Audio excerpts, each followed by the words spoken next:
Hello, grade 11. So I'm gonna continue to talk about the cell, okay, the same chapter. Now I'm gonna talk about the DNA. So just to remember where the DNA is located, inside the nucleus. Yes. So let's explore a little bit about the DNA. So DNA is very complex structure, okay? And what this initials means? DNA stands for what? So D comes from deoxyribose. This is the sugar that makes the DNA. And N for nucleic. Why nucleic? Because the DNA is inside the nucleus. And A for acid. Why? Because DNA, chemically speaking, is an acid, okay? So the structure of the DNA is an acid. So the DNA is a molecule shaped like a double helix. Why double? Because it has two strands. So here we can see one strand and here another strand. Okay, and it has this shape because of the chemical composition. So how the bonds are coming here make this distortion as a double helix. And the DNA is located inside the nucleus, we talk about it, and plays an essential role as the center control of the cell and the whole body. So the DNA is the center control. So your body, you are what you are, who you are, because of your DNA. Okay, so it gives the order for the whole body to function to produce the protein that make you. Okay, make you not just your characteristics, but also how your body works. Okay, so if you have more resistance or not to a disease, for example, you're gonna have this information in your DNA. So DNA stands for deoxyribonucleic acid. Can you repeat that? Yes, deoxyribonucleic acid. So let's go deep in the structures of the DNA. So here you can see the DNA, like just a small part of the DNA. DNA is formed by nucleotides. What are nucleotides? These three parts here. So these three parts here is one nucleotide. So one nucleotide is made of a phosphate, okay, so this P here, so the phosphate, deoxyribose or the sugar, in this case of the DNA, the sugar is called deoxyribose, and a base pair, okay, so in this case, which base pair is that one? Adenine, okay, but you have several nucleotides, this is just one, so we can have different base pairs here. The only thing that doesn't change is the phosphate and the sugar, it's always the same. So the DNA looks like a ladder.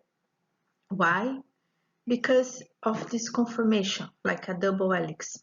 So in the ladder, the base pairs are the steps, okay? So the base pairs are the steps, and the handrail are the phosphate and the sugar. So this handrail here are the phosphate and sugar. So which are the four base that we can have? Why do we call base pair? Because they are always binding pairs. So with a rule, adenine always with thymine, always. And guanine always with cytosine, okay? So how many bonds does the adenine and thymine does? 2. And how many for cytosine and guanine? 3. 3 hydrogen bonds. Okay, gonna see. So in the previous one, we could see the bonds. So the DNA is a long molecule. Doesn't look like, but it's very long. So to be organized inside the nucleus, it organizes as a chromosome. Actually, the chromosomes are organized during the cell division. Okay, so I'm gonna talk about a little bit more about cell division later. But for now, let's understand what's chromosome. So when we pack and organize the chromosome, I form the when I organize and pack the DNA, I call them chromosomes. Chromosomes are DNA, just in another organization form. So chromosomes are DNA packed with protein. Who remembers which protein? Yes, histone. Okay, I'm gonna talk about this later. So DNA is packaged with protein that carry on all the genetic information. So all the genetic information we call genome. And how many base pairs the human has? Yes, 23. Okay, so we have 23 pairs, not base pairs, sorry, 23 pairs of chromosomes. So each changes for its species. Each species has its own number. So what's genome? What's genome? Genome is the whole genetic information. So when you take all the 23 pairs of chromosomes, we have the complete genome of a species. So it's the complete set of genetic information of a species. The human's genome has 25,000 genes. So what's a gene? So a gene is just a small portion. So when we take from, for example, one specific sequence here, we call this a gene.